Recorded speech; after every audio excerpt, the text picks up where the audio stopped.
La pluie martelait les hautes fenêtres du La Serena Denote comme 1000 doigts impatients réclamant l'entrée. À l'intérieur du restaurant, des lustres en cristal projetaient une lumière dorée et chaleureuse sur les nappes blanches et les couverts en argent poli, créant une atmosphère de richesse et de discrétion qui attirait l'élite la plus dangereuse de Manhattan. Isabella Romano se déplaçait dans la salle à manger avec une discrétion acquise à force de pratique, ses cheveux noirs tirés en arrière en un chignon serré, ses mouvements efficaces et discrets. Elle avait appris au cours de ces 2 années de travail ici que la clé de la survie était simple. Servir discrètement, ne parler que lorsqu'on lui adressait la parole et ne jamais, au grand jamais, établir un contact visuel avec les mauvaises personnes. À 24 ans, elle avait perfectionné l'art d'être présente sans être vue. Un fantôme vêtu d'une chemise blanche amidonnée et d'un gilet noir qui servait du vin coûteux et récoltait de généreux pourboires sans laisser d'impression. Ce soir-là, cependant, l'atmosphère était différente, chargée d'une tension électrique qui lui hérissait les poils de la nuque. La salle à manger privée à l'arrière avait été réservée par Daunt Mel, un nom qui rendait nerveux même le propriétaire du restaurant, Vincent Caruso. Isabella avait vu Dante exactement 3 fois auparavant. Toujours de loin, toujours accompagné d'hommes en costume sombre qui semblaient capables de vous briser en deux, rien qu'avec leur regard. Il avait la trentaine bien avancée, était grand et large d'épaules, avec des cheveux foncés qui laissaient apparaître des traces argentées sur les tempes et des yeux si froids qu'il semblait geler tout ce qu'il regardait. Mais ce n'était pas Dante qui avait attiré l'attention d'Isabella lors de ses brefs aperçus. C'était le petit garçon qui était toujours assis à côté de lui, un enfant d'environ 6 ans, avec d'énormes yeux bruns et des cheveux bouclés et foncés qui tombaient sur son front. Le garçon ne parlait jamais, ne souriait jamais, restait simplement assis, parfaitement immobile, comme un adulte miniature, protégé par un mur invisible de peur et de puissance. Les autres serveuses chuchotaient à leur sujet lorsque la direction n'écoutait pas, échafaudant des théories sur l'identité de l'enfant et les raisons pour lesquelles un parrain de la mafia l'emmenait à des réunions d'affaires. Certains disaient que le garçon était son fils, d'autres prétendaient qu'il était son neveu ou son filleul. Mais tout le monde s'accordait sur une chose. Luca Mel était intouchable, sacré, protégé par la même loyauté mortelle qui avait maintenu son père en vie dans un monde où la confiance était une monnaie d'échange et où la trahison signifiait la mort. Isabella essayait de ne pas y penser, tandis qu'elle équilibrait un plateau de tasses à espresso et se faufilait entre les tables où les conversations s'arrêtaient dès qu'elle s'approchait. Elle avait ses propres problèmes, ses propres secrets, et se montrer curieuse à l'égard des clients était un luxe qu'elle ne pouvait se permettre. Sa grand-mère avait toujours dit que la curiosité tuait plus que les chats dans leur famille, un avertissement qu'Isabella comprenait mieux que la plupart des gens. La famille Romano avait fui la Sicile quand Isabella n'avait que 2 ans, échappant à des dettes et à des dangers que ses parents ne lui avaient jamais vraiment expliqués. Sa grand-mère, Nonna Francesca, avait été la gardienne de leur histoire, celle qui avait enseigné à Isabella le dialecte sicilien pendant de longs après-midi dans leur petit appartement du Bronx, lui remplissant la tête d'histoires de villages ensoleillés, de citronniers et d'un honneur familial perdu à cause du temps et de la violence. Nona était décédée 3 ans auparavant, emportant avec elle la plupart de ses histoires, laissant à Isabella une langue qui ressemblait à une poignée de mains secrètes vers un monde qu'elle n'avait jamais vraiment connu. Elle poussa les portes battantes de la cuisine, chargeant son plateau avec le dernier plat pour la salle privée, lorsque Vincent lui saisit le bras avec une urgence surprenante. Son visage rond était rouge, la sueur perlait à son front malgré la température parfaitement contrôlée du restaurant. Il était nerveux, ce qui signifiait que quelque chose n'allait pas. Et quand Vincent était nerveux, tout le monde en souffrait. Ses doigts s'enfonçaient dans son bras comme des griffes, et elle devait résister à l'envie de se dégager, sachant que tout signe d'irrespect pourrait lui coûter le travail dont elle avait désespérément besoin pour payer les factures médicales croissantes de sa mère. Les traitements contre le cancer les ruinaient, absorbant chaque dollar des salaires d'Isabella et la forçant à faire des doubles gardes juste pour garder leur petit appartement. Elle ne pouvait pas se permettre de perdre ce poste, même si cela la mettait mal à l'aise. L'haleine de Vincent sentait l'ail et l'anxiété lorsqu'il se pencha vers elle, sa voix se réduisant à un murmure qui semblait pourtant plus fort qu'un cri dans la cuisine silencieuse. Il lui dit que Maria, la serveuse senior qui s'occupait habituellement de la salle privée, s'était fait porter malade à la dernière minute, ce qui était probablement un mensonge car Maria n'était jamais malade. Et Vincent avait besoin qu'Isabella prenne immédiatement le relais pour servir la table de M. Amela. Isabella eut un coup au cœur. Elle n'avait jamais servi dans la salle privée auparavant. On ne lui avait jamais confié les clients dont les noms apparaissaient dans les journaux sous les gros titres sur le crime organisé et les enquêtes fédérales. Vincent devait être vraiment désespéré pour l'envoyer là-bas. Une nouvelle venue sans expérience dans le traitement de ce genre d'homme qui pouvait faire disparaître les problèmes d'un simple coup de fil. Elle voulait refuser, prétendre qu'elle n'était pas prête. Mais Vincent resserra son étreinte et son regard lui lança un avertissement qu'elle comprit sans mots. « Fais-le ou trouve un autre travail. » Elle acquiesça donc, lissa son gilet et prit le plateau avec des mains qui ne tremblaient que légèrement. Le trajet jusqu'à la salle privée lui sembla interminable, alors qu'il ne faisait que 10 mètres à travers la salle à manger principale. Isabella se concentra sur sa respiration, sur le fait de garder un pas régulier et une expression neutre, mettant en pratique toutes les leçons que sa grand-mère lui avait enseignées sur la dignité dans l'adversité. Les femmes Romano étaient des survivantes. Nonna Francesca disait souvent « Nous plions, mais nous ne rompons pas.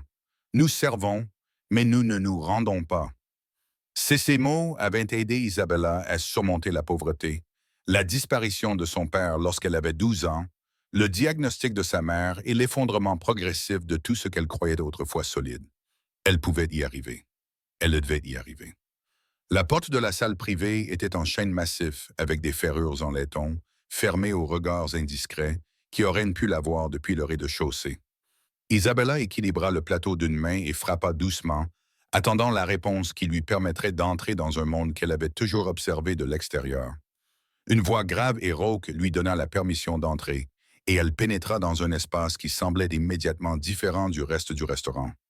Il y faisait plus sombre, l'atmosphère était plus intime, avec des murs lambrissés et une seule longue table où étaient assis 5 hommes vêtus de costumes coûteux qui valaient probablement plus que ce qu'Isabella gagnait dans 6 mois. À la tête de la table était assis Dante Mel, et pour la première fois, Isabella le voyait de près. Il était encore plus imposant qu'elle ne l'avait imaginé, avec des traits anguleux qui semblaient sculptés dans le marbre et des yeux qui semblaient calculer la valeur de tout ce qu'il touchait. Son costume était impeccable, bleu marine avec de subtiles rayures, et une montre en or reflétait de la lumière lorsqu'il gesticulait en parlant à l'homme à sa gauche. Mais c'est l'enfant à côté de lui qui attira l'attention d'Isabella, malgré tous ses efforts pour rester concentré sur sa tâche. Luca était assis parfaitement immobile sur sa chaise, qui avait été surélevée avec des coussins pour le mettre à la hauteur de la table, ses petites mains jointes sur ses genoux, comme s'il assistait à des funérailles plutôt qu'à un dîner. Il portait une version miniature du costume de son père, avec une petite cravate que quelqu'un avait nouée avec un soin évident, et ses yeux sombres suivaient chaque mouvement d'Isabella avec une intensité qui semblait déplacée pour quelqu'un d'aussi jeune. Elle commença à servir les desserts, se déplaçant dans le sens des aiguilles d'une montre autour de la table, posant les assiettes de tiramisu et de panna cotta avec une précision mécanique. Les hommes ne remarquèrent presque pas sa présence, poursuivant leur conversation en italien, ponctuée de phrases en anglais, discutant de territoire, de pourcentage et de problèmes à régler. Isabella gardait les yeux baissés, ses mouvements fluides, devenant la servante invisible qu'elle s'était entraînée à être. Elle avait presque terminé, il ne lui restait plus que 2 assiettes sur son plateau, lorsque Luca repoussa soudainement sa chaise et se leva. La conversation s'arrêta immédiatement. Tous les hommes à table se tournèrent vers le garçon, et Isabella se figea sur place, ne sachant pas si elle devait continuer ou se retirer. La main de Dante se dirigea vers son fils, sans menace, mais avec prudence, comme s'il s'approchait de quelque chose de fragile qui pourrait se briser. Mais Luca ne regardait pas son père, il regardait Isabella, ses grands yeux fixés sur son visage avec une expression qu'elle ne parvenait pas tout à fait à déchiffrer. La curiosité se mêlait à quelque chose de plus profond, quelque chose qui ressemblait presque à de la reconnaissance. Puis il fit quelque chose qui fit bondir le cœur d'Isabella. Il marcha directement vers elle, ses petits pieds silencieux sur l'épais tapis, et s'arrêta à quelques centimètres d'elle. Elle pouvait sentir le parfum léger d'un savon et d'une lessive coûteuse. Elle pouvait voir la façon dont ses boucles reflétaient la lumière. Pendant un instant, aucun d'eux ne bougea, pris dans une bulle de silence tandis que le reste de la pièce retenait son souffle. Lorsque Luca prit enfin la parole, sa voix était faible et claire, portant facilement dans le silence soudain.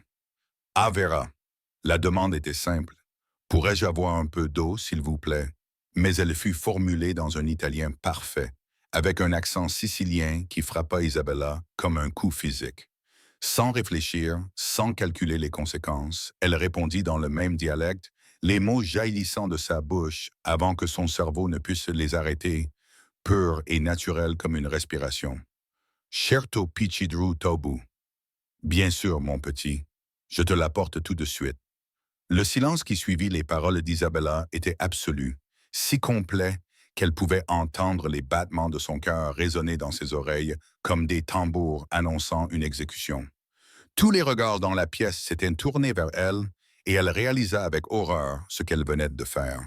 Elle y avait parlé sans qu'on lui adresse la parole, avait utilisé un dialecte qui la marquait aussi clairement qu'une empreinte digitale, avait enfreint la règle cardinale de l'invisibilité en révélant quelque chose de vrai sur elle-même. Le plateau tremblait entre ses mains, les assiettes à dessert restantes cliquetaient légèrement, et elle voulait désespérément retirer ses mots, les ravaler et faire comme s'ils n'avaient jamais existé. Mais il était trop tard. Le visage de Luca s'était complètement transformé. Son masque habituel de calme prudence était brisé comme du verre pour révéler une joie pure et sans filtre. Sa bouche s'était ouverte en un cercle parfait de surprise. Ses yeux s'étaient écarquillés et illuminés, puis il s'était mis à bouger, s'éloignant d'Isabella et courant vers la table à une vitesse qui avait rendu les gardes du corps tendus et les avait poussés à mettre la main dans leur veste. Le garçon se jeta sur Dante, grimpant sur les genoux de son père avec un manque de grâce qui suggérait que ce n'était pas son comportement habituel, et saisit le visage de l'homme plus âgé entre ses deux petites mains. Isabella regarda, fascinée et figée, cet enfant, qui semblait si adulte et si contrôlé quelques instants auparavant, devenir exactement ce qu'il aurait dû être depuis le début. Un garçon de 6 ans, follement excité par quelque chose de merveilleux. La voix de Luca sortit précipitamment, les mots italiens se bousculant dans son empressement à se faire comprendre, ses petites mains secouant le visage de son père pour souligner ses propos. « Papa, papa, papa, tu l'as entendu? Elle parle comme maman parlait, exactement pareil. Les mêmes mots que maman utilisait pour me dire bonne nuit. » L'impact de ces mots fut immédiat et dévastateur. Dante Mel, l'homme qui contrôlait des territoires et commandait des armées de soldats loyaux, dont on disait qu'il avait de l'eau glacée dans les veines et de l'acier à la place du cœur, resta complètement immobile. Son visage, qui était simplement froid auparavant, devint tout autre. Un masque d'émotion si soigneusement contrôlé qu'Isabella pouvait voir l'effort qu'il lui fallait pour le maintenir. Sa mâchoire était si serrée que ses muscles sautaient sous sa peau. Il leva les mains pour stabiliser son fils avec une douceur qui semblait en contradiction avec leur taille et leur force évidente. Et lorsqu'il leva enfin les yeux vers Isabella, elle sentit tout le poids de son attention comme une force physique qui appuyait sur sa poitrine. Ses yeux, qu'elle croyait froids, n'étaient pas froids du tout. Ils étaient brûlants, dévorants, remplis d'une douleur si profonde et si vive qu'Isabella dut se forcer à ne pas détourner le regard. Ce n'était pas le regard d'un homme dangereux évaluant une menace, mais celui d'un être humain qui venait d'entendre la voix de sa femme décédée résonner dans la bouche d'un étranger. Les autres hommes à la table se turent, oubliant leurs affaires, sentant clairement qu'un événement important venait de se produire, mais sans comprendre lequel. L'un d'eux, un homme trapu aux cheveux grisonnants et à la cicatrice qui lui barrait la tempe jusqu'à la mâchoire, se pencha en avant et parla doucement en italien, demandant à Dante s'il y avait un problème, s'il avait besoin qu'il s'occupe de quelque chose. Mais Dante ne répondit pas. Il continuait à fixer Isabella, étudiant son visage avec une intensité qui lui donnait la chair de poule, et elle pouvait voir son esprit travailler, analyser, calculer. Quand il prit enfin la parole, sa voix était rauque, comme du gravier frotté contre du métal, et il passa au dialecte sicilien, non pas l'italien standard qu'ils utilisaient pour les affaires, mais la même variante régionale que la grand-mère d'Isabella lui avait apprise. « Unaria, Où as-tu appris à parler comme ça? La question était simple, mais son importance ne l'était pas. Isabella savait instinctivement que sa réponse était importante, que ce moment allait déterminer quelque chose d'essentiel, même si elle ne comprenait pas tout à fait quoi. Elle avait la gorge sèche, la langue pâteuse, mais elle se força à répondre honnêtement, car mentir à cet homme lui semblait à la fois dangereux et impossible. Mariana Francesca Campi Romano Bene, provincia de Palmo. Ma grand-mère Francesca Campisi Romano venait de la province de Palermo. Le changement d'expression de Dante était subtil mais indéniable. Quelque chose passa sur son visage. De la reconnaissance, de la compréhension ou peut-être simplement de la surprise. Il déplaça Luca sur ses genoux, le calant mieux contre sa poitrine, tout en gardant les yeux fixés sur Isabella. Et elle remarqua pour la première fois à quel point cette étreinte était protectrice, avec quel soin il berçait son fils comme quelque chose d'infiniment précieux que le monde pourrait essayer de lui voler à tout moment. Puis il fit quelque chose qui rendit toute la salle tendue. Il se leva, emportant Luca avec lui, et fit 3 pas vers Isabella, jusqu'à ce qu'il soit assez près pour qu'elle puisse voir les reflets dorés dans ses yeux sombres et sentir le parfum coûteux qui imprégnait ses vêtements. Elle voulut reculer pour maintenir la distance qui convenait entre une serveuse et un client, mais ses pieds semblaient cloués au tapis et sa fierté l'empêchait de montrer sa peur. Elle resta donc sur place et attendit, le plateau toujours en équilibre dans ses mains comme un bouclier, tandis que Dante étudiait son visage avec l'attention minutieuse de quelqu'un qui cherche une réponse précise dans un puzzle compliqué. Quand il reprit la parole, sa voix était plus calme, mais d'une certaine manière plus intense, chaque mot étant soigneusement choisi et chargé de sens. À Elena Romano. Romano est un nom courant, mais Campisi Campi est autre chose. Savez-vous qui était Elena Campis Romano? Le cœur d'Isabella se serra dans sa poitrine car elle connaissait ce nom. Elle l'avait entendu murmurer par sa grand-mère pendant les derniers jours fiévreux avant que le cancer ne l'emporte.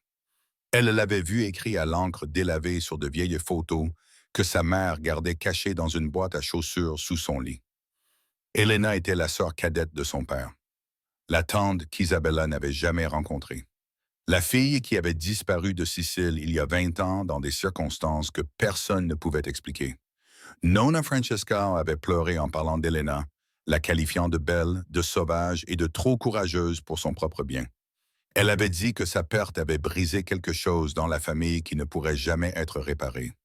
Le père d'Isabella, avant de disparaître lorsqu'elle avait 12 ans, avait interdit à quiconque de prononcer le nom d'Elena, devenait violent à la simple mention de sa sœur, et Isabella avait appris à enfouir sa curiosité sous des couches de silence et de questions sans réponse. À présent, debout dans cette pièce privée, avec un chef mafieux qui la regardait comme si elle détenait la clé du salut, ses questions lui revenaient en force. Elle ouvrit la bouche pour répondre, pour avouer le peu qu'elle savait. Mais Dante parla le premier, la voix légèrement cassée, comme si ces mots lui coûtaient quelque chose à prononcer. Elena era, a mama Duca Morotrianu. Elena était ma femme, la mère de Luca. Elle est morte il y a 3 ans dans un accident. Le monde bascula sur le côté. Isabella lâcha le plateau, qui se serait écrasé sur le sol si l'un des gardes du corps ne s'était pas précipité pour le rattraper, le prenant de ses mains engourdies avec une efficacité rodée. Elle ne pouvait plus respirer, ni penser, ni assimiler ce qu'elle venait d'entendre, car c'était impossible, une coïncidence trop grande pour être vraie. Sa tante disparue, la fille qui avait hanté les derniers jours de sa grand-mère, avait été mariée à Dante Mel, avait donné naissance à ce bel enfant solennel, était morte il y a tout juste 3 ans, ce qui signifiait qu'elle avait été en vie pendant tout ce temps, alors que la famille d'Isabella la croyait perdue à jamais. Les questions fusèrent dans son esprit. Comment Elena avait-elle fini avec un chef mafieux? Pourquoi n'avait-elle jamais contacté sa famille? Quel accident l'avait tuée? Et surtout, pourquoi Luca était-il si sûr que la voix d'Isabella ressemblait à celle de sa mère? Dante avait dû voir quelque chose dans son expression, car son visage s'adoucit légèrement. Les traits durs autour de sa bouche s'assouplirent un peu, et il tendit sa main libre pour stabiliser son coude lorsqu'elle vacilla. Son toucher était étonnamment doux pour quelqu'un de sa réputation, chaud à travers le tissu fin de sa chemise, et elle pouvait sentir les callosités sur sa paume qui suggéraient qu'il n'était pas seulement un homme qui donnait des ordres, mais aussi quelqu'un qui avait travaillé de ses mains. Luca, toujours blotti contre la poitrine de son père, c'était à nouveau tout, observant Isabella, avec ses grands yeux qui lui rappelaient soudain les vieilles photos qu'elle avait vues de la jeune Elena. La même forme, la même intensité, la même curiosité qui semblait pénétrer directement dans votre âme. Le garçon tendit une petite main vers Isabella, sans tout à fait la toucher, mais flottant dans l'air entre eux, et sa voix était douce comme un murmure lorsqu'il parla. Tu sais qu'un maman dormi, dormi Beline. Connais-tu la chanson que ma mère chantait? Dors, dors, bel enfant. Isabella la connaissait.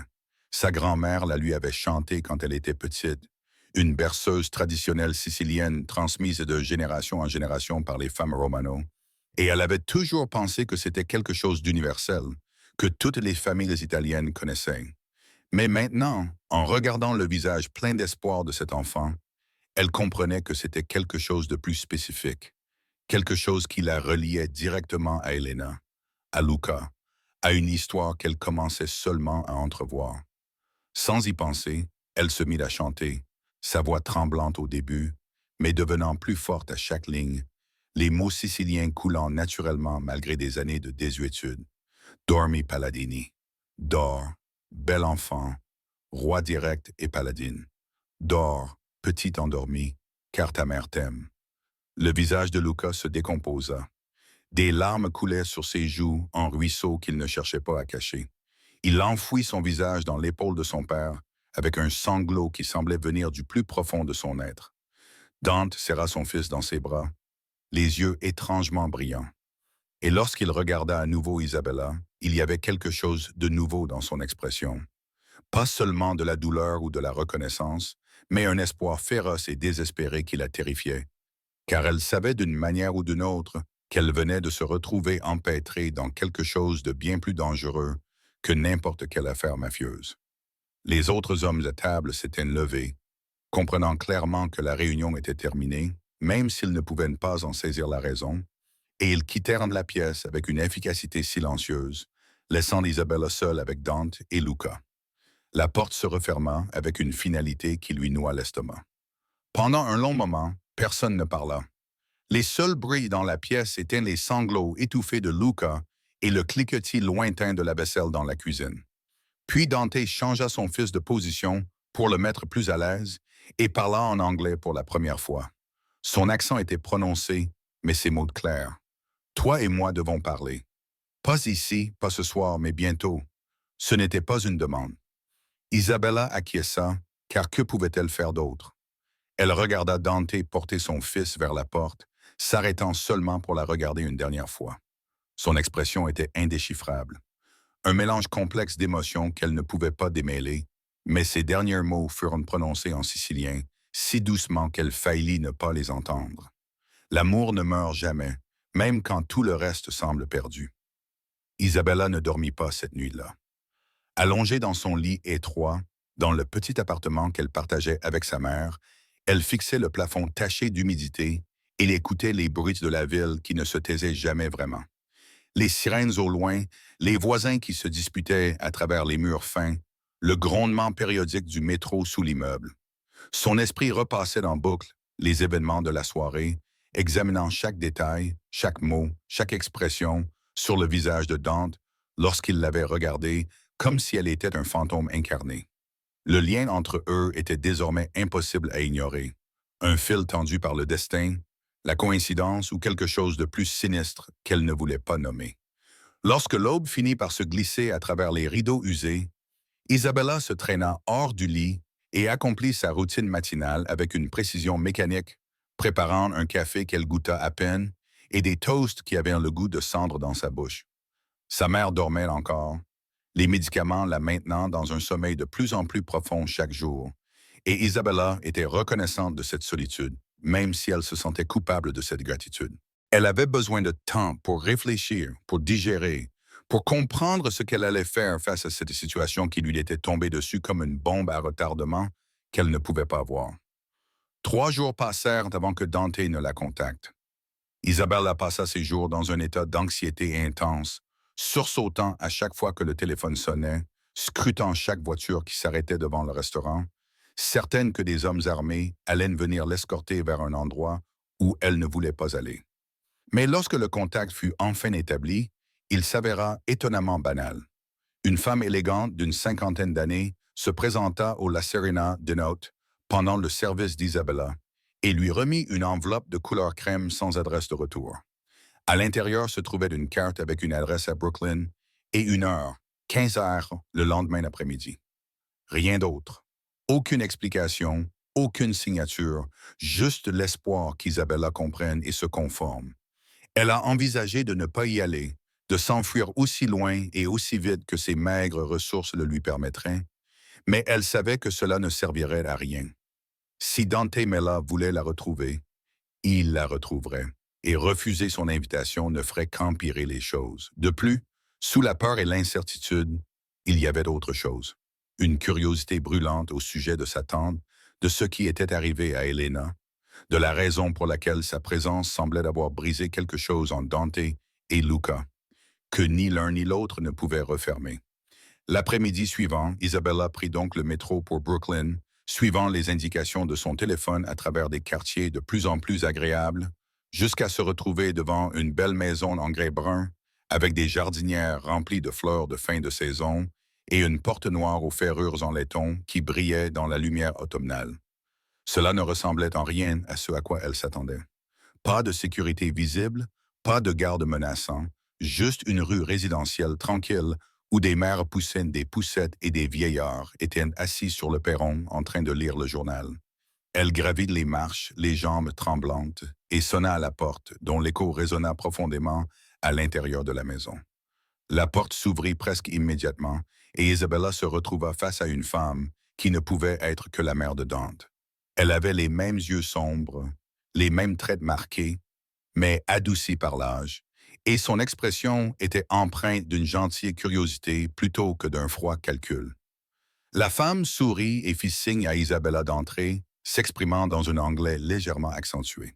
Vous devez être Isabella. Je suis Francesca Mell. Entrez, je vous en prie. Dante vous attend à l'étage. Ce nom frappa Isabella comme une gifle. Francesca, le même nom que sa grand-mère, ce qui n'était sûrement pas une coïncidence, pomme.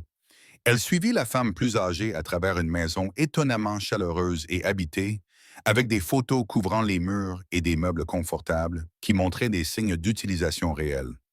C'était une maison familiale, réalisa Isabella avec une certaine surprise, et non la forteresse froide qu'elle avait imaginée. Elles montèrent au deuxième étage où Francesca frappa doucement à une porte fermée avant de l'ouvrir pour révéler une chambre clairement destinée à un enfant.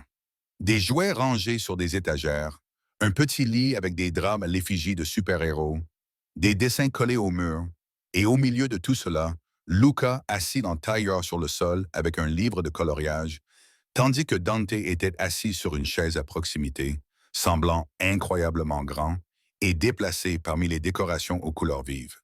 Tous deux levèrent les yeux lorsque Isabella y entra, et l'expression sur le visage de Luca passa de la concentration à la joie pure. Il abandonna immédiatement son coloriage et courut vers elle, s'arrêtant juste avant de la toucher, mais sautillant sur place, à peine capable de contenir son excitation. Dante se leva plus lentement, remerciant sa mère d'un signe de tête alors qu'elle se retirait discrètement et fermait la porte, les laissant tous les trois seuls dans cet espace qui semblait à la fois trop petit et trop grand pour la conversation qu'ils devaient avoir. Pendant un moment, personne ne parla, et Isabella sentit le poids des attentes peser sur ses épaules comme une force physique. Puis Dante désigna un petit canapé contre le mur et sa voix, lorsqu'il prit la parole, était plus douce qu'elle ne l'avait jamais entendue auparavant, sans la pointe de danger qu'elle avait perçue au restaurant. « Merci d'être venu. Je sais que cela doit être déroutant et effrayant pour toi. Je voudrais vous expliquer certaines choses, puis j'espère que vous accepterez de me parler de votre famille, de la famille d'Elena. » Isabella s'assit et Luca grimpa immédiatement à côté d'elle. Proche mais sans la toucher, sa petite présence réchauffait son flanc. Elle regarda Dante, le regarda vraiment pour la première fois sans la peur et les préjugés qui l'aveuglaient auparavant, et vit quelque chose qu'elle n'avait pas prévu, de la vulnérabilité. Ce n'était pas le chef mafieux froid et réputé, mais un homme qui avait aimé et perdu, qui élevait seul un enfant, qui avait été bouleversé par une rencontre fortuite, avec une inconnue qui parlait le dialecte de sa femme décédée. Il se mit à parler, et l'histoire qui émergea était à la fois belle et tragique, remplie de détails qui rendaient Elena réelle d'une manière qu'Isabella n'avait jamais connue auparavant. Dante expliqua comment il avait rencontré Elena 8 ans auparavant, alors qu'elle travaillait comme traductrice pour une compagnie maritime qui faisait affaire avec son organisation. Comment son indépendance farouche et son intelligence vive l'avaient attirée malgré son bon sens. Comment elle avait refusé de se laisser intimider par sa réputation ou son pouvoir. Ils étaient tombés amoureux contre toute attente, malgré les avertissements de leurs deux familles, et s'étaient mariés lors d'une petite cérémonie en présence d'une poignée de témoins. Elena n'avait jamais beaucoup parlé de son passé, admit Dante, la voix rauque à cause d'une vieille douleur. Elle lui avait dit qu'elle venait de Sicile, qu'elle était partie dans des circonstances difficiles, que sa famille la croyait morte et qu'il valait mieux pour tout le monde que cela reste ainsi. Il avait accepté cela parce qu'il comprenait la nécessité de couper les liens, de se créer une nouvelle identité lorsque l'ancienne devenait dangereuse, et parce que le regard qu'elle lui lançait lorsqu'elle en parlait indiquait clairement que ce n'était pas un sujet ouvert à la discussion. Ils avaient été heureux pendant 4 ans, dit-il, plus heureux qu'ils n'auraient pu l'espérer compte tenu de la vie qu'ils menaient. Puis Elena était tombée enceinte et Luca était né. Et pendant un bref instant, tout avait été parfait. Mais la perfection ne durait jamais dans leur monde. Elena était devenue de plus en plus paranoïaque au cours des mois qui avaient précédé sa mort. Dante continua, les mains crispées en poing sur les accoudoirs de son fauteuil. Elle avait commencé à voir des menaces partout. Elle avait insisté pour changer leurs habitudes, avait fait promettre à Dante que s'il lui arrivait quelque chose, il protégerait Luca avant tout, l'élèverait dans l'amour plutôt que dans le pouvoir. Il avait pensé qu'elle était irrationnelle, qu'elle souffrait d'une sorte d'anxiété postpartum et avait essayé de la rassurer en lui disant qu'elle était en sécurité, qu'il ne laisserait jamais personne lui faire du mal, ni à elle ni à leur fils. Puis, il y a 3 ans, sa voiture était tombée d'un pont pendant une tempête, plongeant dans la rivière en contrebas. Le rapport officiel avait conclu à une défaillance des freins, un accident tragique, et Dante avait été submergé par un chagrin trop profond pour remettre en question cette explication évidente. Mais maintenant, avec le recul que lui avait apporté le temps et l'apparition d'Isabella, il commençait à se demander si la paranoïa d'Elena n'était pas justifiée, si sa mort n'était pas accidentelle. Isabella écouta tout cela dans un silence stupéfait, son esprit s'efforçant de relier les pièces d'un puzzle dont elle ignorait l'existence. Lorsque Dante se tut enfin, l'air épuisé et plus vieux que son âge, elle prit une inspiration tremblante et partagea le peu qu'elle savait. Les histoires de sa grand-mère sur Elena, la fille sauvage qui était tombée amoureuse de la mauvaise personne et avait fui la Sicile pour échapper à un mariage arrangé par leur père. Le chagrin et la rage de la famille, puis leur résignation finale, convaincue qu'elle devait être morte puisqu'elle n'avait jamais donné de nouvelles. Elle lui raconta la disparition de son propre père, comment Roberto Romano était parti un jour alors qu'Isabella avait 12 ans et n'était jamais revenu, les rumeurs selon lesquelles il était parti à la recherche d'Elena, qu'il s'était associé à des personnes dangereuses, qu'il était probablement mort lui aussi, même si personne ne l'avait dit ouvertement. Au fur et à mesure qu'elle parlait, l'expression de Dante s'assombrit. Il se concentra davantage, et elle pouvait voir son esprit réfléchir aux implications de ce qu'elle lui racontait. Quand elle eut fini de parler, il se pencha en avant, les coudes sur les genoux, et la fixa d'un regard intense qui lui coupa le souffle. « Ton père s'appelait Roberto Romano. » Isabella acquiesça, déconcertée par ce changement soudain d'attention. Dante resta silencieux pendant un long moment. Puis lorsqu'il reprit la parole, sa voix était tendue, empreinte d'une fureur contenue. Roberto Romano a été tué 6 mois après la mort d'Elena. Son corps a été retrouvé dans un entrepôt à Red Hook, avec des blessures caractéristiques d'une exécution. La police n'a jamais pu l'identifier, car ses empreintes digitales et son visage avaient été détruits. Mais nous savions. Mon organisation le savait parce qu'avant de mourir, il posait des questions sur l'accident d'Elena, essayant de découvrir s'il s'agissait vraiment d'un accident ou si quelqu'un l'avait commandité. La pièce se mit à tourner autour d'Isabella. Son père ne les avait pas abandonnés. Il avait été assassiné alors qu'il tentait de découvrir la vérité sur la mort de sa sœur. Pendant toutes ces années, sa mère avait cru qu'il était simplement parti, les laissant se débrouiller seuls, alors que la réalité était bien pire et pourtant, d'une certaine manière, meilleure, car cela signifiait qu'il se souciait d'eux, qu'il aimait suffisamment sa sœur pour mourir en essayant de la venger. Dante poursuivit, ses mots s'enchaînant plus rapidement à mesure que les pièces du puzzle se mettaient en place. Après la mort d'Elena, il y a eu une restructuration dans mon organisation. Certaines personnes ont été promues, certains territoires ont été redistribués, et j'étais trop brisé pour y prêter attention comme j'aurais dû le faire. J'ai laissé les autres s'occuper des détails pendant que je me concentrais sur Luca, sur le fait de passer chaque journée sans m'effondrer complètement. Mais si ton père a été tué pour avoir posé des questions, cela signifie qu'il y avait quelque chose à cacher. Cela signifie que la mort d'Elena n'était peut-être pas un accident, mais un assassinat, l'élimination d'une personne considérée comme une faiblesse, un handicap ou une menace. Les implications flottaient dans l'air entre eux comme de la fumée, épaisse et suffocante. Isabella sentit ses mains se mettre à trembler, et Luca, qui avait écouté la conversation des adultes avec une intensité qui semblait inappropriée pour quelqu'un de son âge, tendit la main et prit la sienne dans sa petite main, la serrant fort comme s'il essayait de l'ancrer dans le présent. Son contact était chaleureux et réel, et il ramena Isabella du bord de la panique qui menaçait de l'engloutir tout entière. Elle regarda cet enfant qui avait perdu sa mère, qui avait été protégé de la vérité sur le danger réel de son monde. Et elle sentit quelque chose de féroce et de protecteur monter en elle. Ce garçon méritait de savoir ce qui était arrivé à Elena, méritait que justice soit faite pour la mère qui lui avait été enlevée. Et si Isabella était la clé pour dévoiler cette vérité, alors elle ferait tout ce qui était nécessaire pour y parvenir. Dante avait dû voir la détermination sur son visage, car son expression changea pour devenir presque approbatrice. Et lorsqu'il reprit la parole, il y avait de la détermination derrière la tristesse. Je dois enquêter correctement sur ce qui est arrivé à Elena. Je dois suivre les pistes que ton père avait commencé à explorer avant qu'il ne le tue. Mais je ne peux pas le faire seul, et je ne peux pas le faire ouvertement sans alerter les responsables que j'enquête. J'ai besoin de quelqu'un qui puisse se rendre dans des endroits où je ne peux pas aller. Poser des questions sans éveiller les soupçons. Quelqu'un qui a un lien avec Elena et qui a donc une raison légitime de s'intéresser à son passé. Il lui demandait de l'aider.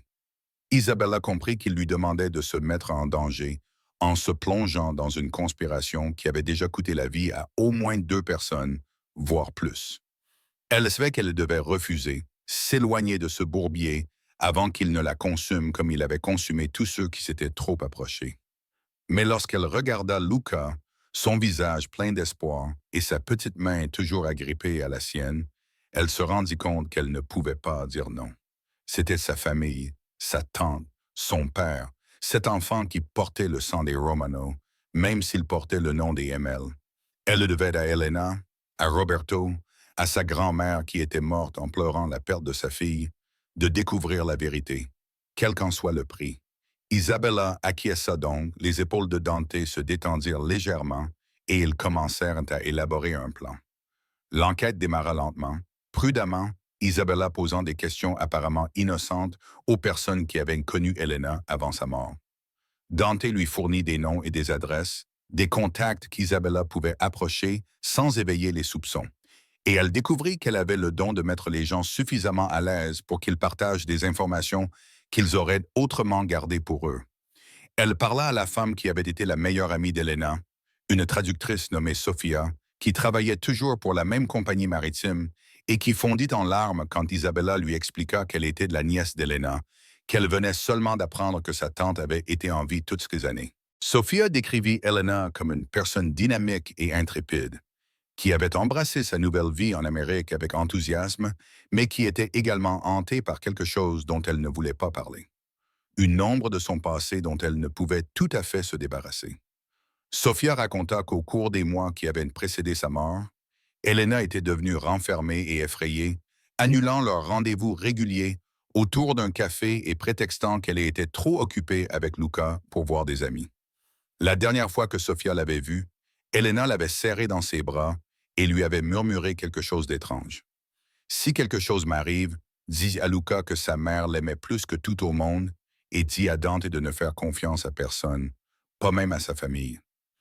À l'époque, Sophia avait pensé qu'Elena était mélodramatique, souffrant peut-être de dépression postpartum. Mais après l'accident, ces mots avaient pris une signification sinistre qu'elle ne savait pas comment interpréter. Isabella avait également retrouvé le mécanicien qui avait révisé la voiture d'Elena quelques semaines avant l'accident. Il se souvenait d'elle parce qu'elle avait insisté pour faire vérifier les freins, affirmant qu'ils ne fonctionnaient pas correctement, même s'il n'avait rien trouvé d'anormal sur le plan mécanique. Il avait pensé qu'elle était paranoïaque, trop prudente, comme le sont parfois les nouvelles mères. Mais il avait quand même effectué les réparations, remplacé les plaquettes de frein, purgé les conduites et assuré à Elena que tout était en parfait état. 2 semaines plus tard, ces mêmes freins avaient apparemment connu une défaillance catastrophique, propulsant sa voiture à travers une glissière de sécurité et dans la rivière. Chaque information venait s'ajouter au portrait de plus en plus complet d'une femme qui savait qu'elle était en danger, qui avait essayé de se protéger et de protéger sa famille, mais qui n'avait finalement pas réussi à empêcher l'inévitable. Isabella partageait tout ce qu'elle apprenait avec Dante lors de réunions régulières au Brownstone, qui avaient commencé comme des débriefings formels, mais qui étaient progressivement devenus plus détendus à mesure qu'ils s'habituaient à la présence de l'autre. Luca était toujours là, s'attachant de plus en plus à Isabella, la recherchant dès son arrivée et la suivant comme une ombre dévouée. Le garçon grimpait sur ses genoux pendant qu'elle parlait avec Dante, lui demandait de lui apprendre des phrases en sicilien que sa mère avait utilisées, la suppliait de chanter les berceuses qui étaient son seul lien restant avec la voix d'Elena. Isabella se surprit à tomber amoureuse de cet enfant solennel et adorable, qui avait été contraint de grandir trop vite, qui avait érigé des murs autour de son cœur pour se protéger de la douleur de la perte, mais qui apprenait peu à peu à la laisser entrer. Dante remarqua le lien qui se formait entre eux, et Isabella le surprit parfois en train de les observer avec une expression qu'elle ne parvenait pas tout à fait à déchiffrer, quelque chose qui ressemblait à de la gratitude mêlée de nostalgie et peut-être d'une pointe d'envie. Il était plus gentil avec elle maintenant qu'il ne l'avait été au début, plus disposé à partager des aspects de sa vie au-delà de l'enquête, parlant de son enfance à Naples, de la façon dont il avait été entraîné dans les affaires familiales, avant d'être en âge de choisir une autre voie, de la violence et des trahisons qui avaient fait de lui l'homme qu'il était devenu. Il parlait d'Elena avec une tendresse qui faisait mal à Isabella, décrivant comment elle lui avait fait croire en des possibilités au-delà du pouvoir et de la peur. Comment elle lui avait donné Luca et, avec lui, une raison de vouloir construire quelque chose de mieux que l'héritage de sang et de crimes qui remontait à plusieurs générations.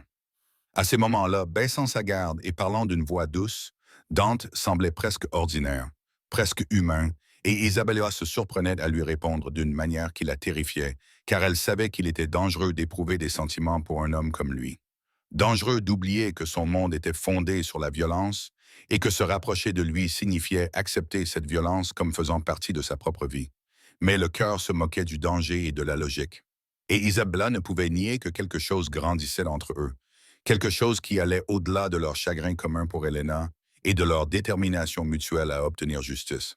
Cela se voyait dans la façon dont les yeux de Dante la suivaient dans la pièce, dans la distance prudente qu'il maintenait, comme s'il avait peur de l'effrayer, dans les petites attentions qu'il lui témoignait et qui semblaient en contradiction avec sa réputation, en s'assurant qu'elle avait un taxi pour rentrer chez elle en toute sécurité, en insistant pour qu'elle accepte d'être payée pour le temps qu'elle passait à enquêter, même si elle ne l'avait jamais demandé, en envoyant de la nourriture à son appartement lorsqu'il apprit que sa mère était trop malade pour cuisiner.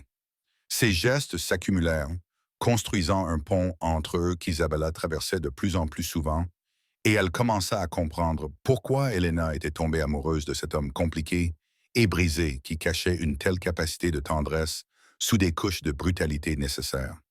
Au fil des semaines et à mesure que l'enquête avançait, des vérités plus sombres commencèrent à émerger. En interrogeant minutieusement les associés de Dante, Isabella découvrit que la mort d'Elena avait coïncidé avec un changement important dans la structure du pouvoir de l'organisation, certains capos gagnant en influence tandis que d'autres, qui avaient été fidèles à Dante, se retrouvaient marginalisés ou morts. Elle apprit que l'entrepôt où le corps de son père avait été retrouvé était contrôlé par l'un de ces nouveaux hommes puissants, un homme calculateur nommé Sal Dimsina. qui était passé de simple exécutant à second de Dante en 3 ans, depuis l'accident d'Elena. Plus Isabella en apprenait sur Messina, plus elle était convaincue qu'il était lié aux 2 décès, mais le prouver était d'une toute autre affaire. Elle savait, d'après l'attitude de plus en plus frustrée de Dante, qu'il était lui aussi parvenu à des conclusions similaires, mais qu'il manquait de preuves pour agir sans déclencher une guerre au sein de sa propre organisation. La percée vint d'une source inattendue. Francesca Mell, la mère de Dante, menait discrètement sa propre enquête parallèlement à la leur.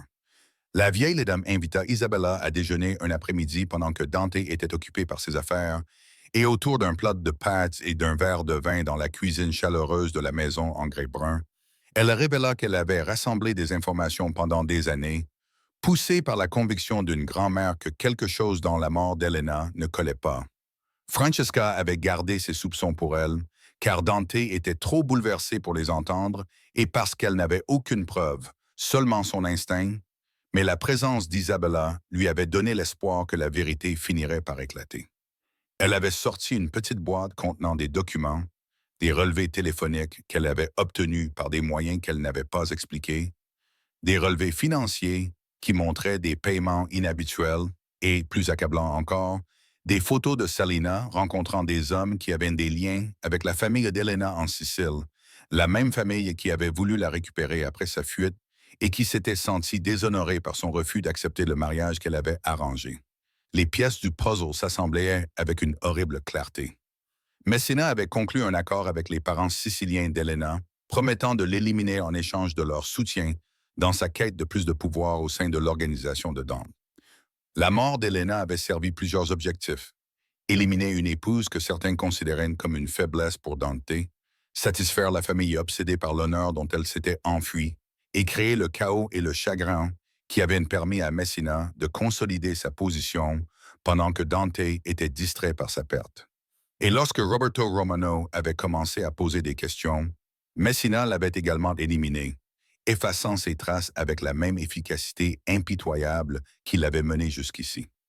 Isabella était assise dans cette cuisine ensoleillée, tenant entre ses mains la preuve du complot et du meurtre, et elle sentait la rage se cristalliser dans sa poitrine comme de la glace se transformant en diamant, dure, tranchante et incassable. Cet homme avait tué sa tante, son père, avait rendu Luca orphelin, avait détruit Dante et pensait pouvoir s'en tirer. Il pensait être assez intelligent pour cacher ses crimes derrière le chaos de la politique organisationnelle et le chagrin de ceux qui l'avaient trahi. Elle pensait à Elena, jeune et effrayée, sachant que quelqu'un voulait sa mort, mais incapable d'identifier la menace, incapable de se protéger malgré toutes ses précautions. Elle pensait à son père, courageux et condamné, qui avait cherché à obtenir justice pour sa sœur et s'était précipité dans un piège dont il ne pouvait s'échapper. Et elle pensait à Luca, qui grandissait sans sa mère à cause de l'ambition et de la cruauté d'un seul homme. Et la rage en elle brûlait de plus en plus fort, exigeant qu'elle agisse, exigeant vengeance. Lorsque Dante rentra à la maison ce soir-là, Isabella et Francesca l'attendaient avec les preuves étalées sur la table de la salle à manger comme un acte d'accusation. Elles le regardèrent examiner chaque élément, son visage devenant de plus en plus froid et dur à chaque révélation, jusqu'à ce qu'il ressemble moins à un homme qu'au dangereux prédateur que sa réputation prétendait qu'il était. Ses mains tremblaient légèrement lorsqu'il posa la dernière photo, et lorsqu'il parla, sa voix était à peine plus forte qu'un murmure, d'autant plus terrifiante qu'elle était douce. Salm Sina. C'était S depuis le début. Je lui ai fait confiance. Je lui ai donné du pouvoir. Je l'ai laissé entrer chez moi, près de mon fils, et il a assassiné ma femme. Le silence qui suivit était absolu, seulement rompu par le tic-tac de l'horloge sur la cheminée et les rires lointains de Luca qui jouait à l'étage, inconscient de la tempête qui se préparait sous ses pieds. Isabella tendit le bras par-dessus la table et posa sa main sur celle de Dante, sentant la tension le parcourir comme un courant électrique. Elle comprit à cet instant qu'ils avaient atteint un point de non-retour. Ce qui allait se passer ensuite allait définir leur avenir à tous, déterminer si la justice ou la vengeance l'emporterait, si Luca grandirait dans un monde régi par les mêmes cycles de violence qui avaient tué sa mère, ou si quelque chose de différent était possible. Dante la regarda vraiment, et elle vit derrière la façade froide l'homme qui se cachait derrière, blessé, furieux et désespéré de trouver une solution. Sa voix, lorsqu'il parla, était brisée par l'émotion. Ce n'est pas ton combat, Isabella. Tu as fait ce que je t'ai demandé, tu as découvert la vérité, et je t'en suis infiniment reconnaissant. Mais que va-t-il se passer maintenant? Ce que je dois faire à Messina et à tous ceux qui l'ont aidé, c'est mon monde, ma responsabilité. Tu devrais partir maintenant. Emmène ta mère et disparais dans un endroit sûr. Laisse-moi m'en occuper à ma manière. Mais Isabella secoua la tête, serra sa main plus fort et parla avec une conviction qui la surprit elle-même. Elena était ma tante, ma famille. Mon père est mort en essayant de la venger. C'est mon combat, et je ne m'en détournerai pas. Ni de ça, ni de Luca. Ce garçon a déjà assez souffert. Fuck. Il n'a pas besoin de perdre une autre personne qui le fait se sentir en sécurité et aimé. Quoi que tu décides de faire, quelle que soit la manière dont tu vas t'occuper de Msina, je veux en faire partie. J'ai besoin d'en faire partie pour Elena, pour mon père, pour nous tous. Quelque chose changea dans l'expression de Dante, un adoucissement qui le fit paraître plus jeune et plus vulnérable. Et sa main libre vint se poser sur sa joue avec une tendresse qui lui donna des frissons dans le dos. Quand il parla, sa voix était chargée d'émotion. Tu es extraordinaire. Tu sais que tu es courageuse et féroce, et tellement semblable à Elena que parfois ça fait mal de te regarder. Mais tu es aussi complètement toi-même, complètement unique. Si nous faisons cela, si nous poursuivons Messina ensemble, tu ne pourras plus revenir à ton ancienne vie. Tu feras partie de mon monde, de cette famille, avec tout ce que cela implique, la protection et le danger, la loyauté et la violence. Es-tu sûr que c'est ce que tu veux?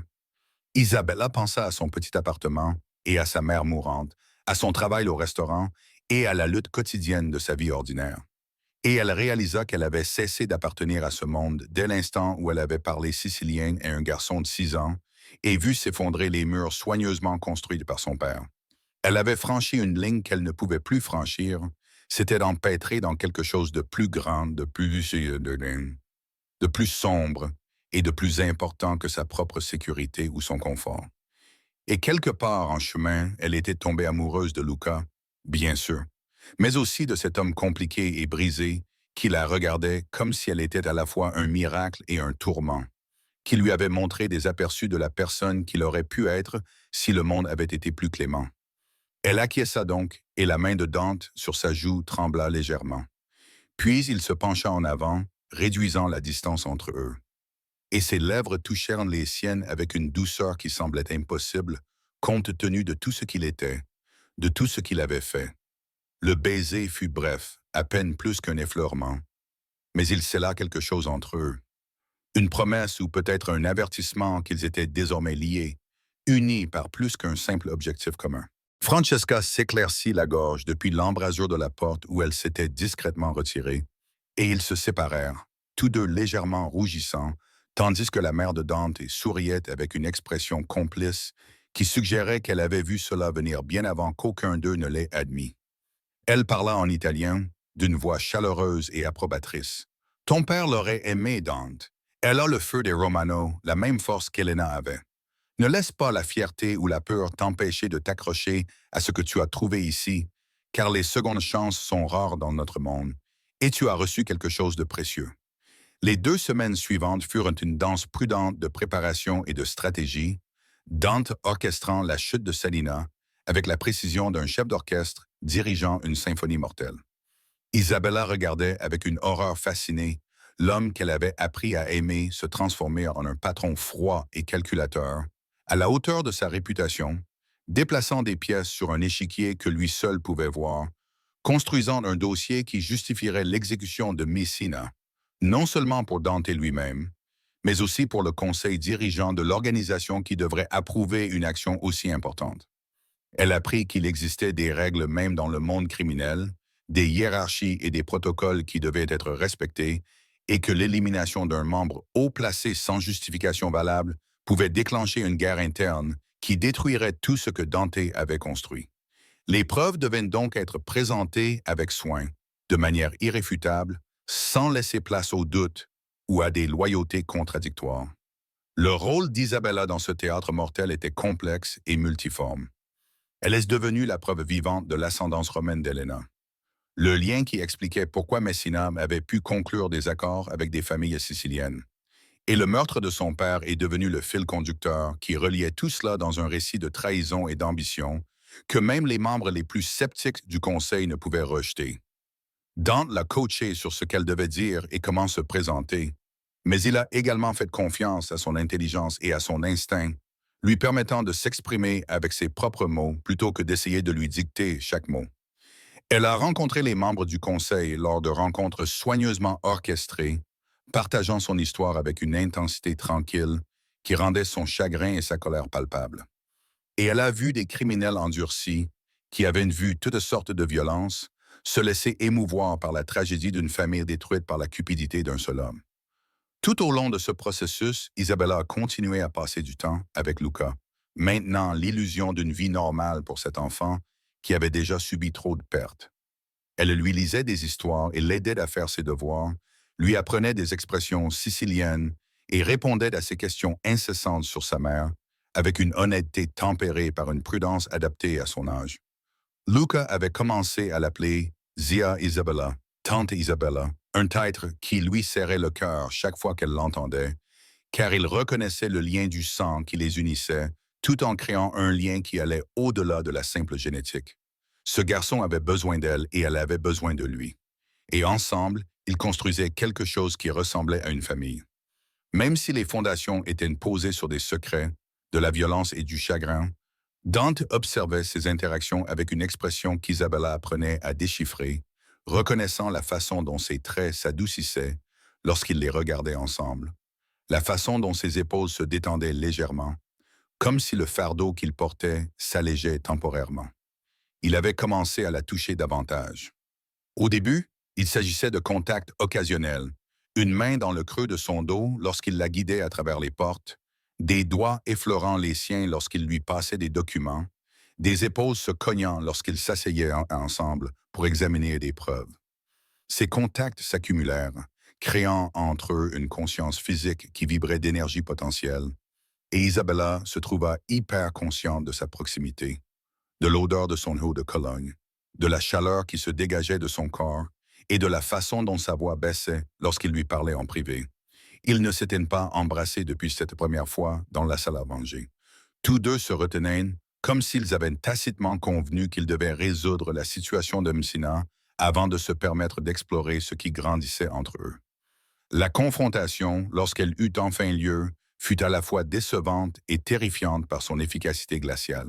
La réunion du conseil s'était tenue dans une salle privée d'un club social de Staten Island, avec 8 hommes assis autour d'une longue table, tandis que Dante présentait son dossier avec la fureur contenue de quelqu'un qui avait été lésé de la manière la plus fondamentale qui soit. Isabella était assise à côté de lui, les mains jointes sur ses genoux pour cacher leur tremblement.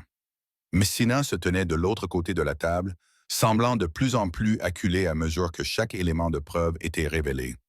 Il a tenté de fanfaronner, de détourner l'attention, de prétendre que les accusations étaient des inventions destinées à éliminer un rival politique.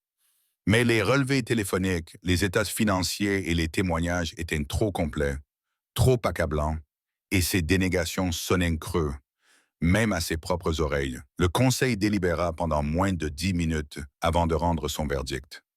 Messina avait violé les règles sacrées de l'organisation en complotant contre la famille d'un chef, et la peine était la mort. La sentence serait exécutée immédiatement selon la tradition, et personne ne prononcerait plus jamais son nom, sauf pour illustrer les conséquences d'une trahison. Isabella regarda le visage de Messina perdre toute couleur, tandis qu'il cherchait autour de la table un soutien qui n'existait pas, puis 2 hommes imposants s'avançaient pour l'escorter hors de la pièce vers le sort qui l'attendait dans le sous-sol du bâtiment. Dante ne le suivit pas, n'ayant pas besoin d'assister à l'exécution qu'il avait orchestrée, mais sa main trouva celle d'Isabella sous la table et la serra avec une pression qui exprimait à la fois le soulagement, la rage et le chagrin. Ils quittèrent le club social 20 minutes plus tard, sortant dans la froide soirée de novembre où la première neige de la saison commençait à tomber en flocons légers qui scintillaient à la lumière des réverbères. Le chauffeur de Dante attendait avec la voiture. Mais Dante lui fit signe de partir, ressentant soudain le besoin de marcher, de bouger, de mettre de la distance entre lui et ce qui venait de se passer.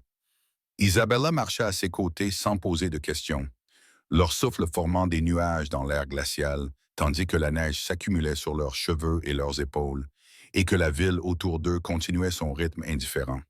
Ils marchèrent pendant des pâtés de maisons sans parler, passant devant des magasins fermés et des restaurants ouverts tard le soir, et quelques piétons se dépêchant de rentrer chez eux, jusqu'à ce qu'ils atteignent un petit parc surplombant l'eau, où la silhouette de Manhattan scintillait à travers l'étendue sombre du port.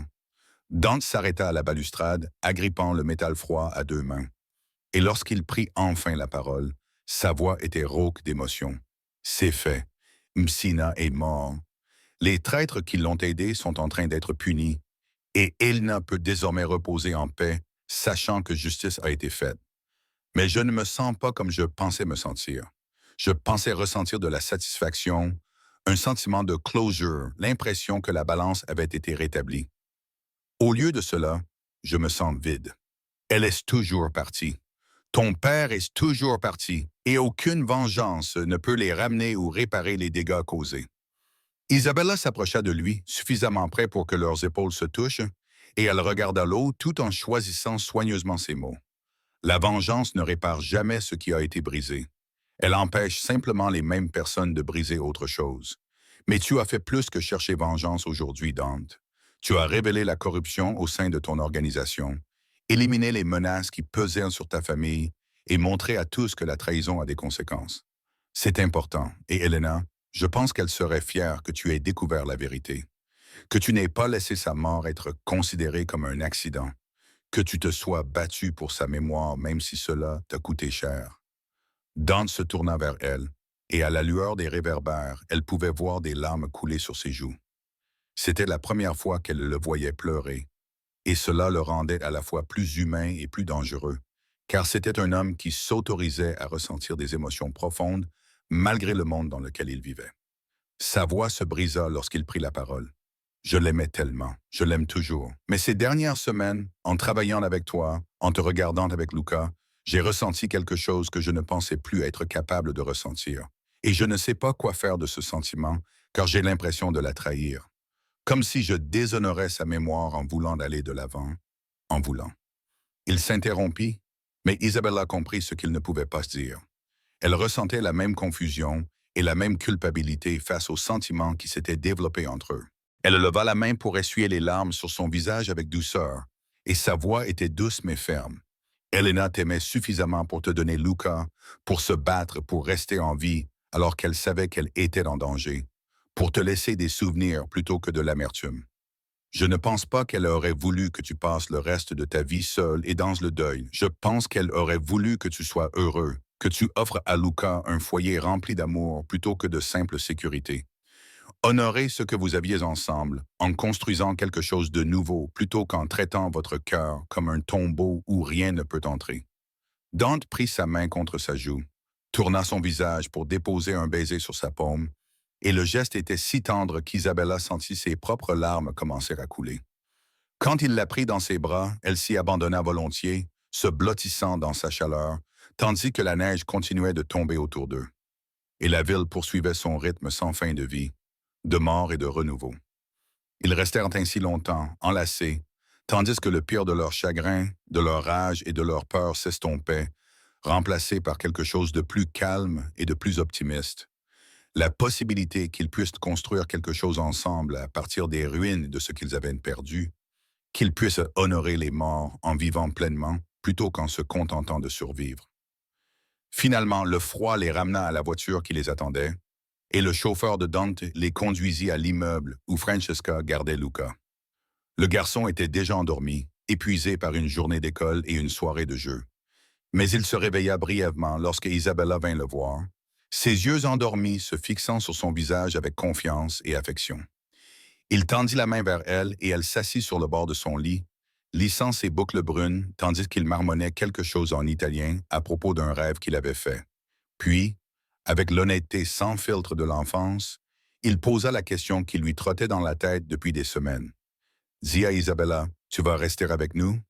Comme rester, pas seulement nous rendre visite.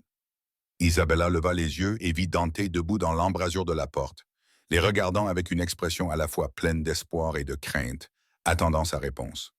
Elle pensa à sa mère, qui était prise en charge dans un établissement que Dante avait discrètement organisé et payé sans qu'on le lui demande, et qui recevait enfin les soins dont elle avait besoin sans le fardeau écrasant de la dette. Elle pensa à son petit appartement, qui ne lui avait jamais semblé être un foyer, à son travail au restaurant qui n'était rien d'autre qu'un moyen de survie, à la vie qu'elle menait et qui lui semblait vide comparée à la richesse, au danger et à l'amour qu'elle avait trouvé ici. Et elle pensa à cet enfant qui la regardait comme si elle était la reine du monde, et à cet homme qui lui avait montré que même les personnes blessées pouvaient guérir si elles trouvaient la bonne raison.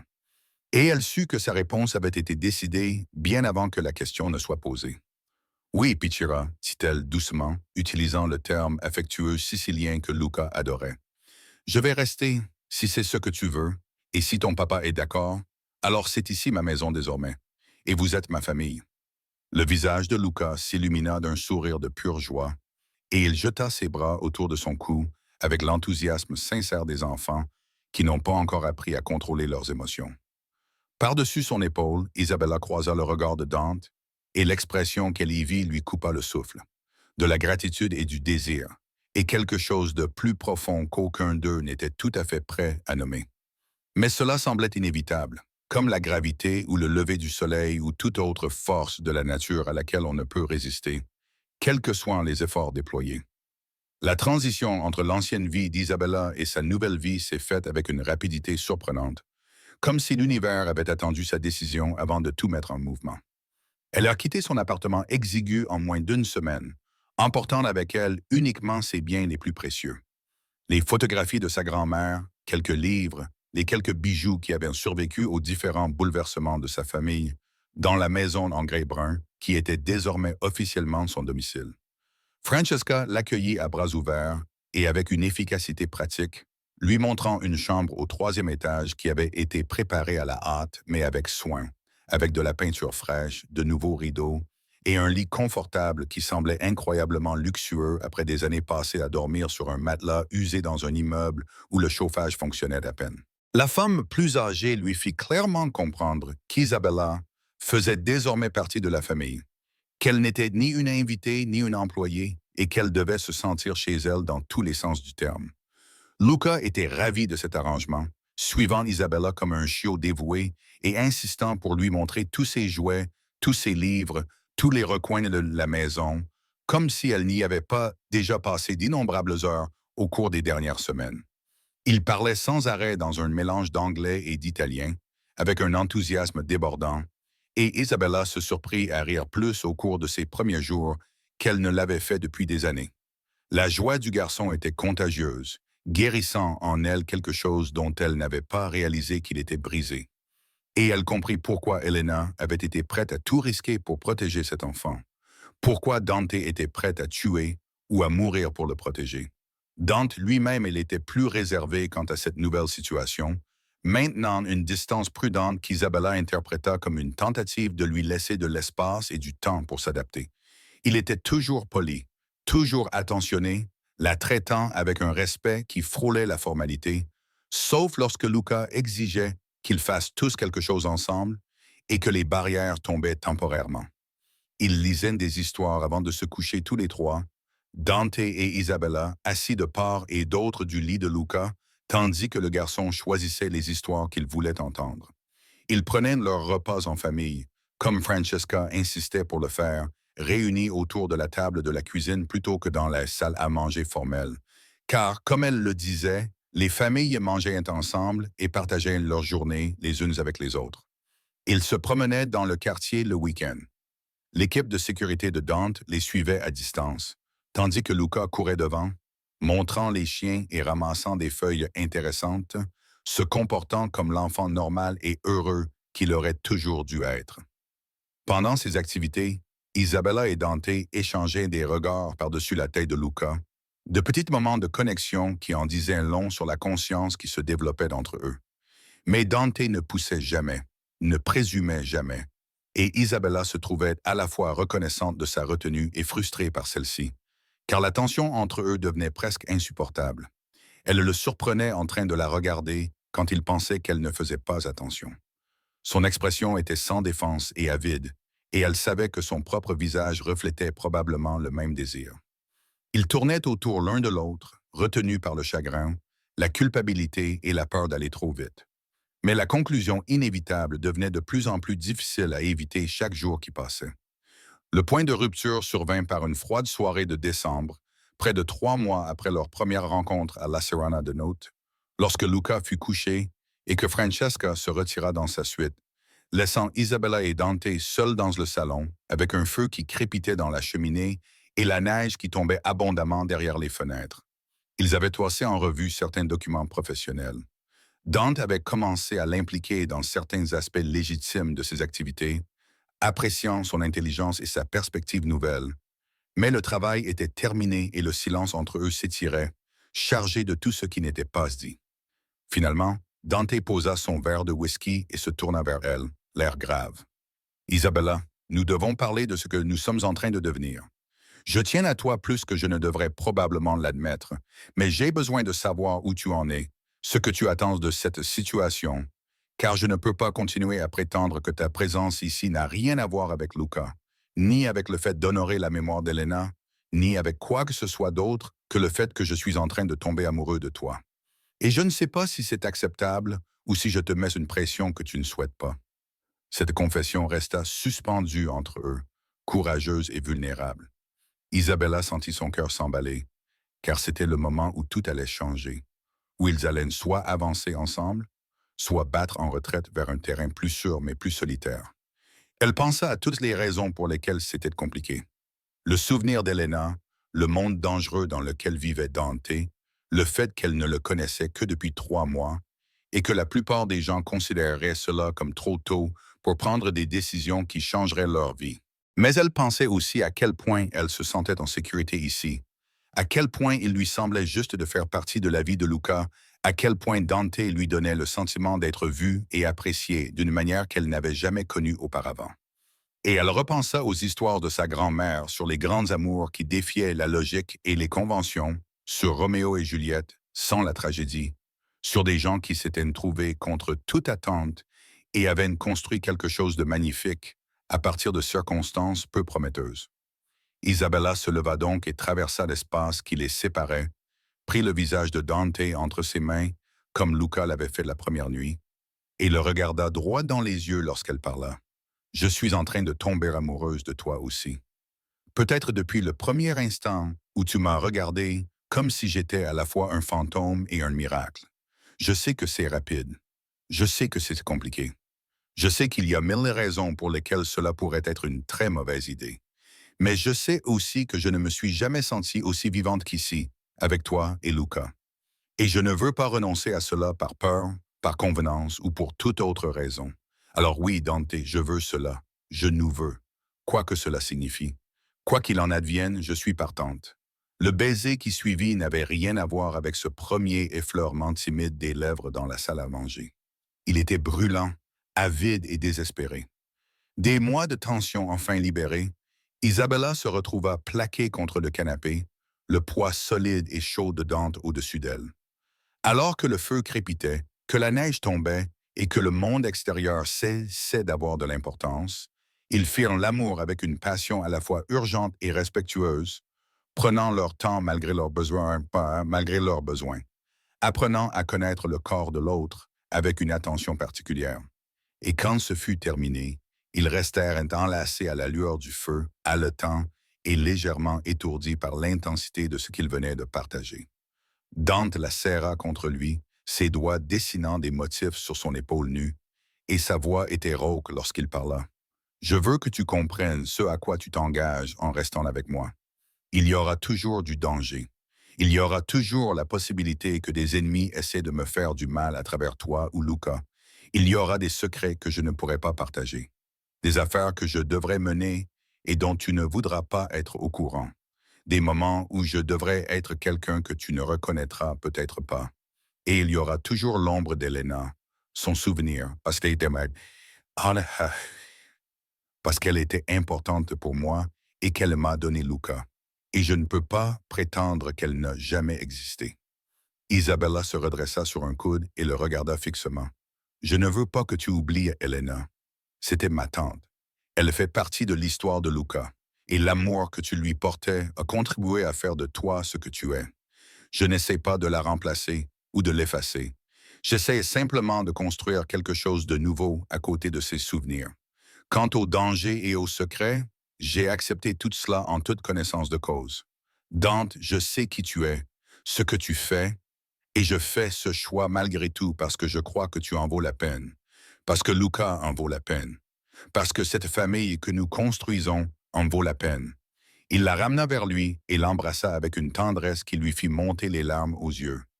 Ils restèrent enlacés, tandis que le feu brûlait lentement avant de s'éteindre, aucun d'eux ne voulant rompre le charme en bougeante.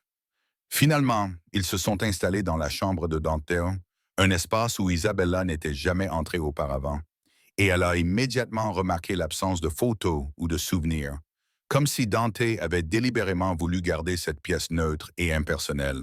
Elle a compris que c'était sa façon d'aller de l'avant plutôt que de vivre dans le passé, et elle a ressenti un élan d'amour pour cet homme compliqué qui s'efforçait tant de faire ce qu'il fallait pour tout le monde, pour la mémoire d'Elena, pour les besoins de Luca, pour le cœur d'Isabella. Ils passèrent la nuit enlacés, à parler, à somnoler et à faire l'amour à nouveau, avec moins d'urgence et plus d'exploration, apprenant ce qui faisait allaiter et soupirer l'autre, construisant la connaissance intime qui vient du fait de vraiment voir et d'être vu.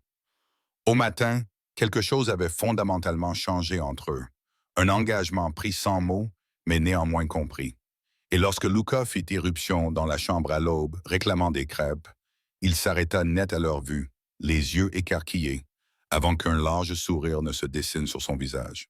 Il se jeta sur le lit sans hésiter, se glissa entre eux et annonça que c'était la meilleure matinée de sa vie, car ils formaient désormais une vraie famille, comme celle qu'on voyait à la télévision.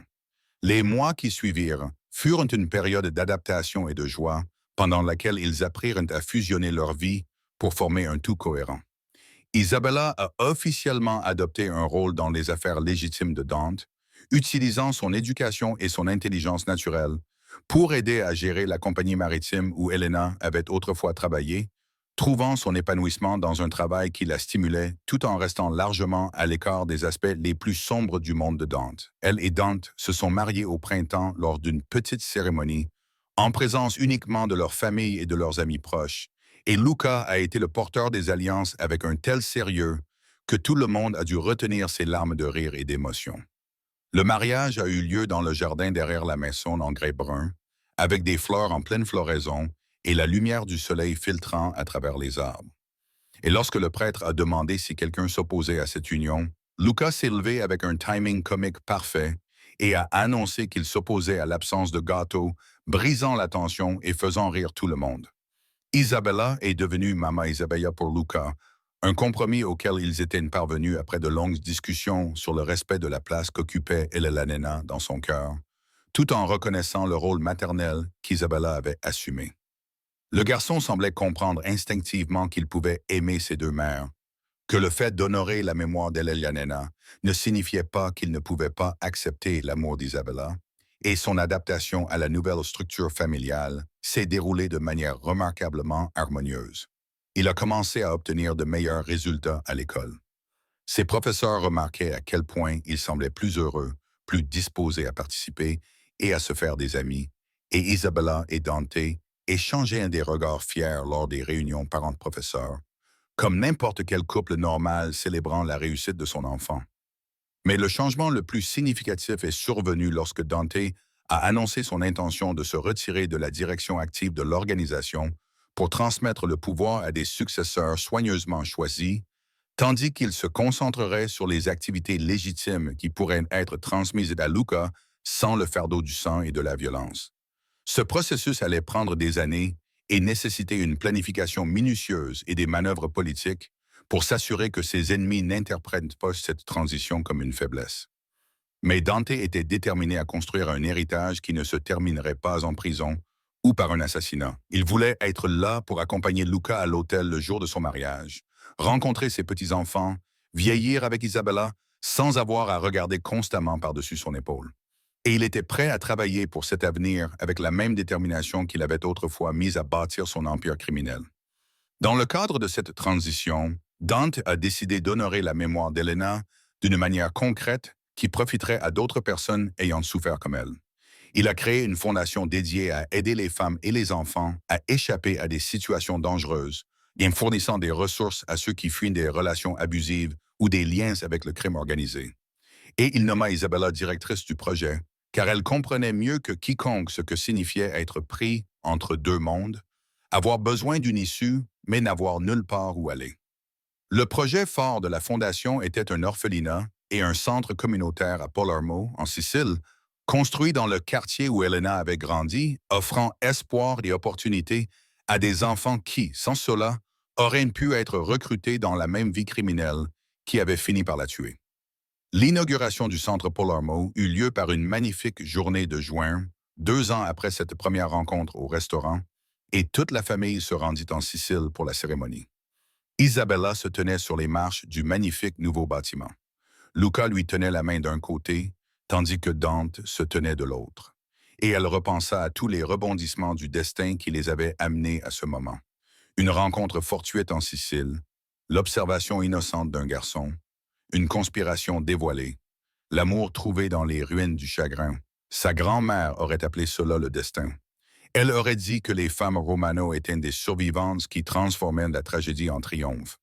Et en regardant la foule rassemblée pour célébrer ce nouveau départ, Isabella pensa que Nonna Francesca avait peut-être raison. La cérémonie s'est terminée par Isabella coupant un ruban sous les applaudissements des autorités locales et des dirigeants communautaires, puis Luca a tiré sur sa main pour l'amener à sa hauteur afin de pouvoir lui murmurer à l'oreille. Sa question était simple mais profonde, posée dans le dialecte sicilien qui était devenu leur langage secret, le pont entre le passé et le présent. Isabella era. Est-ce que je peux t'appeler maman maintenant, sans le Isabella? Parce que tu es ma vraie mère, tout comme elle l'était. Les yeux d'Isabella se rempliront de larmes lorsqu'elle regarda cet enfant qui avait tout changé, qui avait été le catalyseur de l'amour, de la guérison et de la rédemption. Elle le serra fort dans ses bras tout en hochant la tête contre ses cheveux. Par-dessus son épaule, elle croisa le regard de Dante et y vit la même émotion qu'elle ressentait. De la gratitude, de l'amour et le genre de paix qui vient du fait de savoir que l'on a enfin trouvé sa place dans le monde. Quand ils se séparèrent enfin, Dante s'accroupit à côté d'eux et ajouta ses propres bras à l'étreinte, créant un cercle de 3 qui semblait complet et juste. Et il parla en sicilien, la voix chargée d'émotion mais forte. La famille est revenue à la maison. Elena, ton père, tous ceux qui s'étaient égarés, ils ont tous trouvé refuge ici, dans l'amour qui restait.